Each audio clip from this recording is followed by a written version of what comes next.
What's up, everybody? Welcome back. This is the Fresh Finance Podcast. My name is Thomas Elms. I've got my co-host here, Kyle Ryan.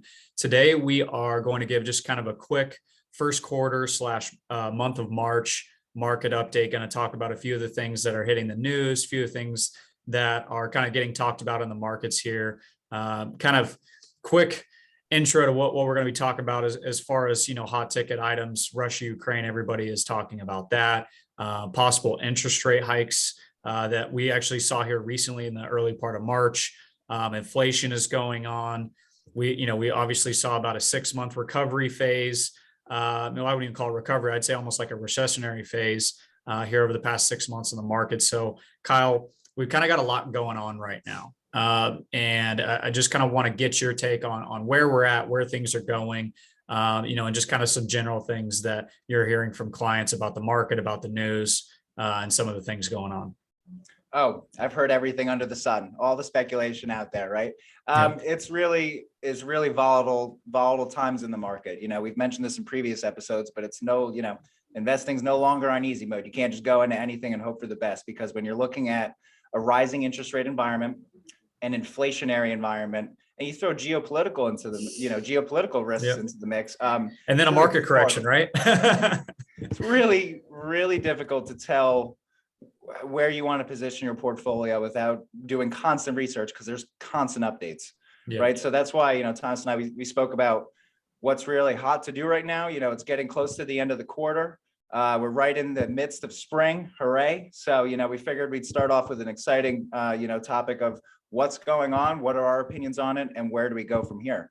So, Thomas, if you want, why don't you take us through what's happened since the end of last year, the start of this year? What's really gotten us here? Yeah, and honestly, just kind of like even bleeding into the last half of 2021 is, what I really think happened is COVID. We saw 10,000 Dow points. See you later in about a month.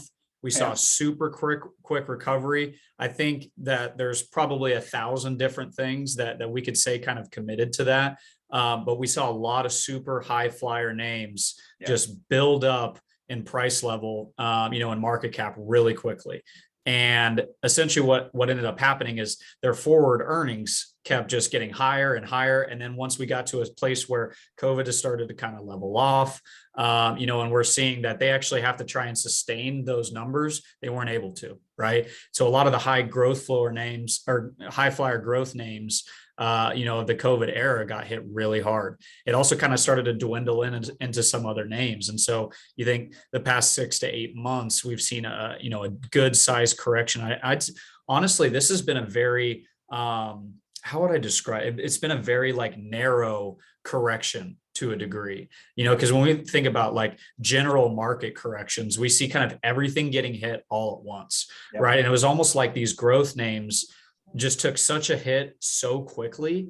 And then everything else kind of followed with the interest rate, with the inflation, with the geopolitical situations. They just kind of followed suit, right? So, kind of general numbers right now, as of year to date, S&P is down anywhere from 7 to 10%, depending on the day. NASDAQ's anywhere from 10 to 17. Dow's kind of fluctuating in the middle. And so we've kind of hit this first recessionary period of the 2020s. We did it quickly, and it just seems like right now there's so much, I wouldn't say uncertainty, but people are so worried, right? Inflation's hitting this all-time high, about 31 years.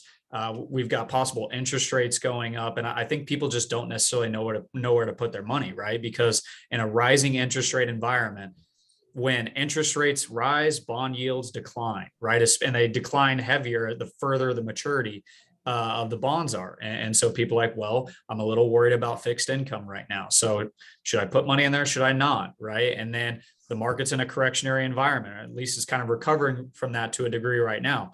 Should I be in equities? It's like, where do I put my money? It's kind of an interesting situation. And that's where, I put out a video here last week, but just kind of getting back to the idea of being a long-term investor, right? Being able to have a portfolio that what you own, why you own it, and just get through these times of uncertainty, right? I think that's kind of one of the big keys.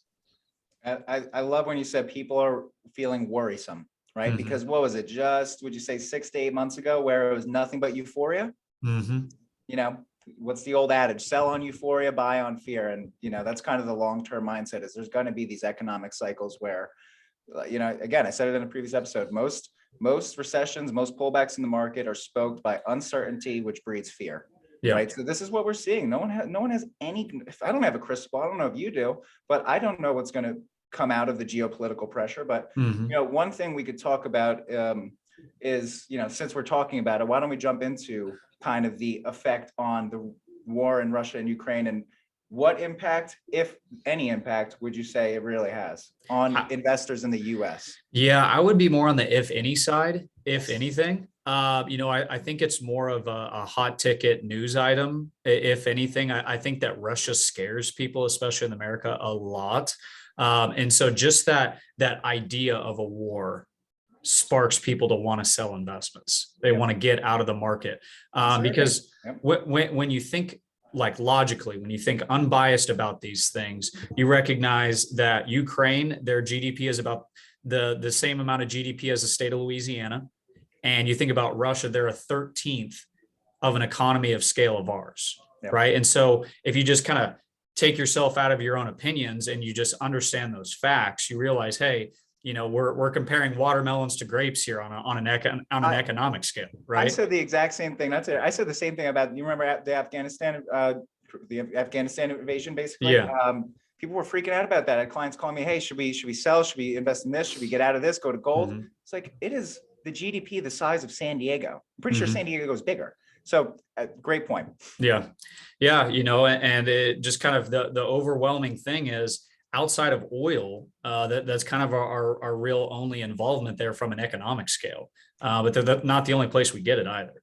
Yep. Well, let's talk about that, because that's the only place I see it having the war going on in Russia and Ukraine. I believe will have a short-term impact on inflation here. It won't be long-standing because we're much more insulated and protected as opposed to our European counterparts, right? They're getting, inflation numbers there. I could expect them to be a little bit higher for longer because they are getting direct supply and rely much heavier upon Russian oil and energy and food, which Ukraine is the biggest, I believe, I should get fact checked on this, but I believe they're the biggest supplier of wheat in the world. So food prices are accelerating, energy is accelerating, which are the two biggest components of inflation. So, you can see it at the gas pump, right? The price of gas is the most known price in the US by any consumer. Most people know the price of gas, right? Yeah. So people can feel it, people can see it, and they're panicking from it. I mean, just the last week I saw, it's different by state, but I saw my gas prices change by 50 cents up and down.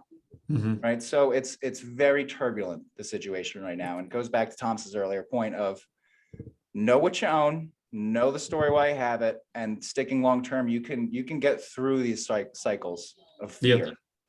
Yeah, 100%. And I think on the oil side, thinking long term, right? Because oil stocks have been, don't want to get into the particulars, but oil stocks, kind of the energy sector, just in general, has been the performer year to date for almost both years. 2021 and this year.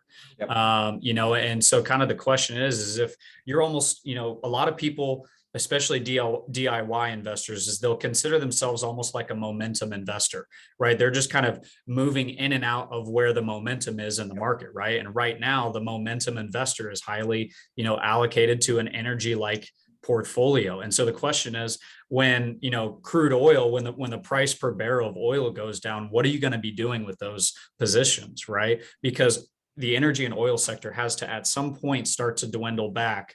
Because I would say that, similar to, the high flyers of the past few years, there's going to be a situation where they just can't meet their multiples. They can't meet their rising earnings expectations at some point. Right. And even the kicker there is a lot of those names are paying really great dividends right now. So it makes it even harder to want to trim that position. Right. And I was actually just talking with, a potential client about that last week.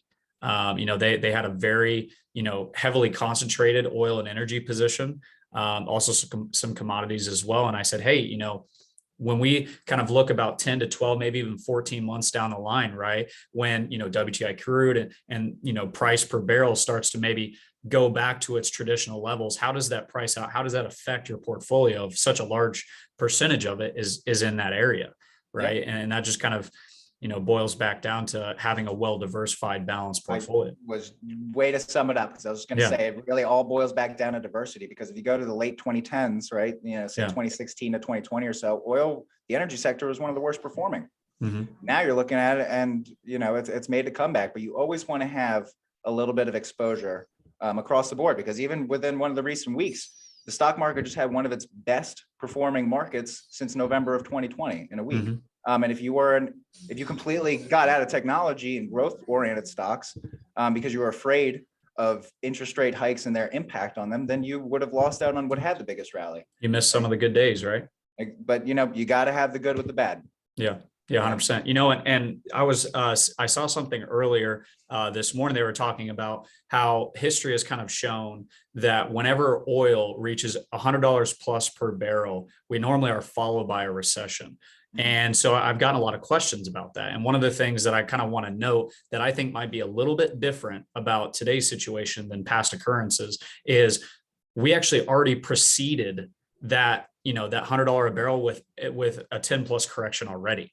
And so that gives me a little bit more confidence that even though, we've kind of tested those $100+ per barrel levels, that we've already seen that correction. So we might actually be kind of walking into I wouldn't call it a unicorn of a situation, but, this might be a situation where it's not necessarily representing or mirroring the past, situations that normally will happen after, oil hits $100 a barrel. Yep. Hey, while we're on it, you want to talk about the U.S. economy and where we stand? As far as in terms of, are you confident in the economy? Okay. Are you confident in the market? Where do you see headwinds, tailwinds? One thing, we've been on plenty of market calls. It's clients always call. I'm sure you're busy right now. Yeah. Oh yeah. You better believe we're always busy for you, right? Yeah. But I wrote down a little list here of all the little things that are not little, but have big impacts. That consumer confidence is at a low. Not as low as it was in 2020, but it's waning because of all of these unknown pressures out there, right? Yeah. So when you look, what we try and fundamentally do is step back, ignore the headline. You don't ignore the headlines, but you kind of brush them off with what's fact and what's not, but focus on the fundamentals. Fundamentally, the U.S. economy is still on really, really strong footing. Unemployment is back to our full employment levels. Yep. Now, the labor force participation rate, unemployment, for what it's worth, unemployment is those who are seeking a job. That's the unemployment. If you are no longer seeking a job, you're not considered unemployed. You're just off that list. Yeah. So then, people argued, well, the unemployment rate is getting back because people are exiting the labor force. Well, the labor force participation rate is climbing. Why is it climbing? People are going back to work because they don't have any stimulus packages anymore. They have to start supporting themselves. Inflation's higher. You have to start making more money. So people are going back out to work. Not only are they going back out to work, but the 2020, the pandemic that we went through forced us to make a lot of technological revolutions and change our workflow. So people are actually at work more productive because technology has advanced in a way that we don't have to do certain menial tasks that we otherwise would have to. So when the labor force becomes more productive, that increases an economy's potential dramatically, right? Going through it, what's the stock market based on? A lot of it's based on corporate earnings, corporate profits. Those have increased. They're above pre-pandemic levels, if you can believe it. We went through a pandemic. The economy shut down. Just 2 short years later, they're making more money than they were before. That is a very big impact on our economy, and especially on the stock market. Profitability. They're more profitable. They can pass on more if they choose to. They should. If they pass on more money to their employees, so people have more. They're making more wages. They're spending more. They're going back out in the economy. We went from a goods. The U.S. is a service sector. We go out. We spend our money. We go to restaurants. We go out. We travel. We do all these things. These leisure activities that got shut down in the pandemic. We're back at full force, right? So again, whether we're full force or really close to it, who knows? But people are flying again, people are traveling, people are spending money. So there's just a lot of positive things that it's easy to look past just because of what's on the headlines that, we personally are really optimistic about with the market. Yeah, 100%. And I don't know about you, not to get too political, but I'm just happy that, we're not seeing COVID getting splattered on the news every day. It seems like that's starting to dwindle down. Cases are starting to go down, and it's just kind of funny. It's almost like we had this weird this weird lead up into all of these different issues because COVID kind of dropped off, and then bam, inflation, interest rates, supply chain, geopolitical war, right? Boom, boom, boom. Hey, I don't know if that's timing or strategic or what, or maybe just coincidence. You can leave that up to a conversation, offline. But I think that there's a piece to that as well. And hey, when I fly out to Arizona on Saturday morning this week, I can happily know on my Southwest flight that they're serving alcohol again. That's always good. It looks like Delta's about to be doing the same thing, right? Yep. So my confidence in airlines is going up. There you go. Kind of moving on. So, this interest rate conversation, I've had a lot of people calling and they're curious about these quote unquote, what these hikes are. Right. And so I kind of wanted to hit on that. Is essentially what's happening is the chairman of the Fed, Jerome Powell is essentially, and his team are looking at doing a different number of hikes, these interest rate hikes over about a 12 to 18 month time frame. And what essentially their plan is they're going to increase interest rates by about 0.25% each time. And I really wanted to hit on that because what a lot of people think is they're just going to do a full percent every time. Right. I've heard that from clients that don't necessarily know exactly how this is going on. Right. And so when you hear 6 interest rate hikes over the next 12 to 16 months and you think it's 1%, that's a huge deal. Yep. Right. Whereas if you're, kind of come back to the actual numbers and you hear, okay, we're going to maybe do anywhere from 6 to 8 hikes and they're going to be about 0.25% each time. Well, that's, anywhere from 1.5% to 2%. Makes life a little bit easier. Yep. And I think honestly, it's something that we're going to look back 5 years from now and we're going to be happy we did this. Yes, 100%. That's just my personal opinion. But I think that we're going to look back and we're going to be happy we did this because the problem is stagflation, right? Is we've got rising rates, rising inflation, and it's kind of a short-term thing that we might be kind of bubbling about. But I think over the long term, I think it's going to help our economy flourish, over the next 10 to 15 years for sure. And stagflation, for what it's worth, is when your GDP growth is less than your inflation. So the cost of goods is rising more than we're producing, basically, which is very, very bad for an economy and could be very signatory of a recession. But one thing too is, I've heard talk of clients trying to compare what happened at the end of 2021 there, how all the end 2020 to 2021 to the tech bubble. Now, the interest rate story is really the difference here. Right, because interest rates being as low as they were before I move on to this, let's stick with interest rates. Interest rates were, again, a good thing by the Fed would be in when we look back at this in 18 months, if they were to start raising rates, because they need to raise rates in order to quote unquote put bullets back in the gun, right? Because if we always compare the economy, the market, to almost like a fire, right? If a fire's burning and the Fed has the hose. If the fire is growing too fast, the economy is just going after it. They can do rate hikes. They can turn the hose on and kind of put down the fire, height rakes, slow growth in the economy. On the opposite side, what they did in 2020 was they cut rates to zero. The fire was burning too low, so they had to stoke the flames. They cut rates so that people would start spending money. And that's kind of essentially what they're doing with interest rates. So they really, if things were to get worse from here and they wanted to tackle inflation, they can't drop rates any further than zero. So they need to start increasing them to give themselves the capacity to do that.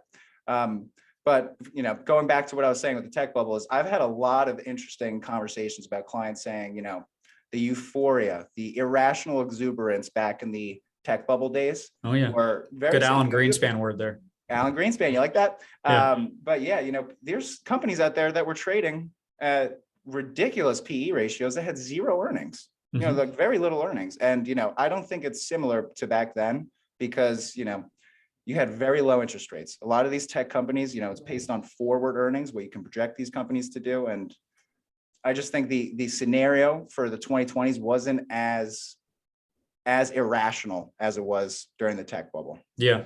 Yeah, I definitely agree with that. Because I've had very similar conversations and kind of the key stat that I think will get people to think that it's like the .com bubble is, and I think we talked about this the last time you and I chatted, but since 2018, so any any tech company that IPO'd after 2018, 38% of them are now trading at below their IPO price. Yep. Right. And so I think that that's more kind of is recognizing that they got in right when COVID hit and they just exploded and then went right back down. Yep. Right. Because we thought that we were never going back to in-person anything.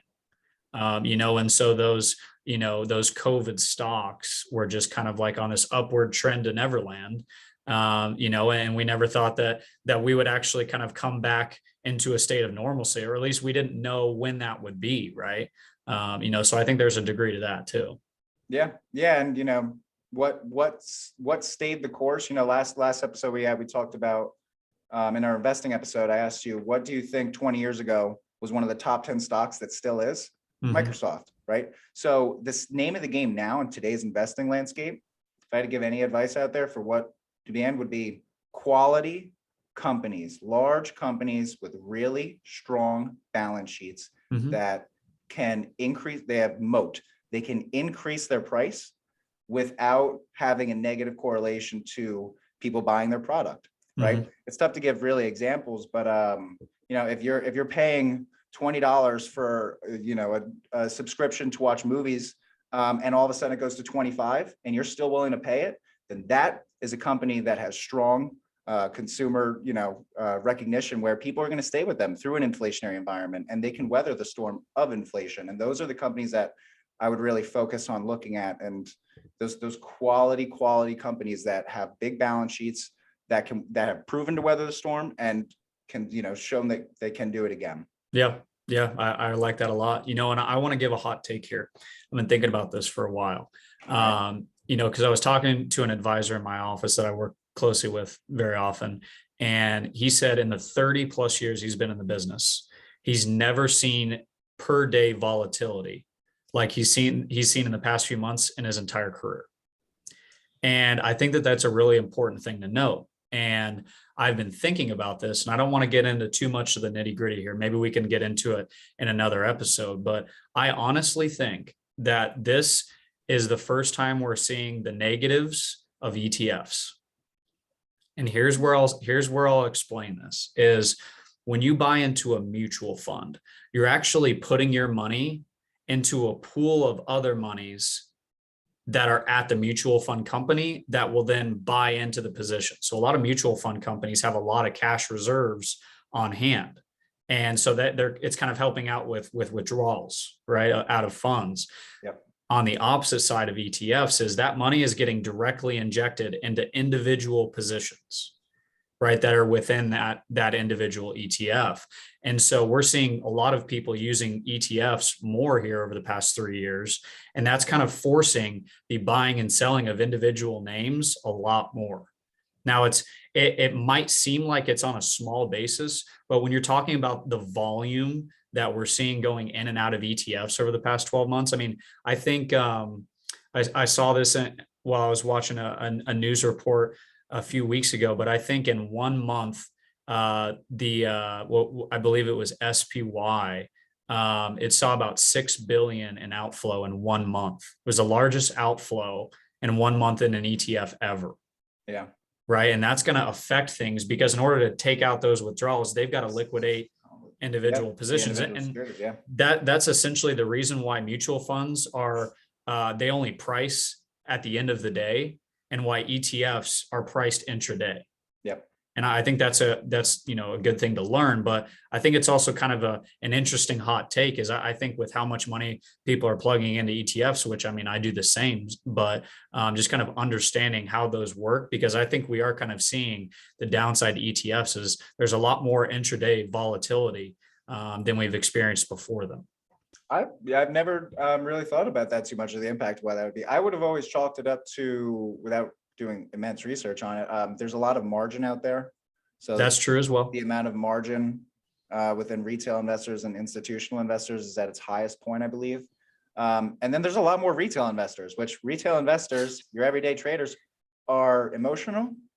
They don't always trade fundamentally, so they are in and out of stuff a lot. So that could also, but they're not moving the market as much as institute. That's a really interesting take. I'd have to think about that more, but I could see that. Yeah. Yeah. Yeah. But that was just kind of my hot take for today. There you go. I've been One a thinking day, about you're that done. for a while. Yeah, exactly. My hot take for the day, I'm going to do one for every time we do a video like this. Is I'm going to try and come up with one interesting hot take, something to think about when the video is over. Yeah. Well, good. I'm already looking forward to the next one. Well, yeah.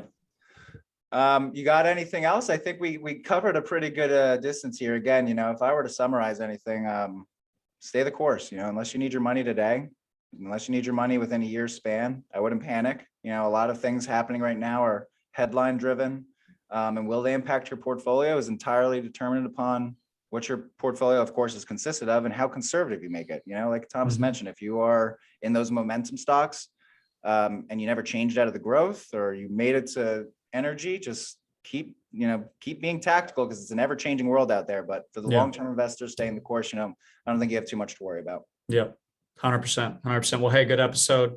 Looking forward to the next one. Thank you for listening. Thank you for watching, and we'll talk to you guys very soon. See ya.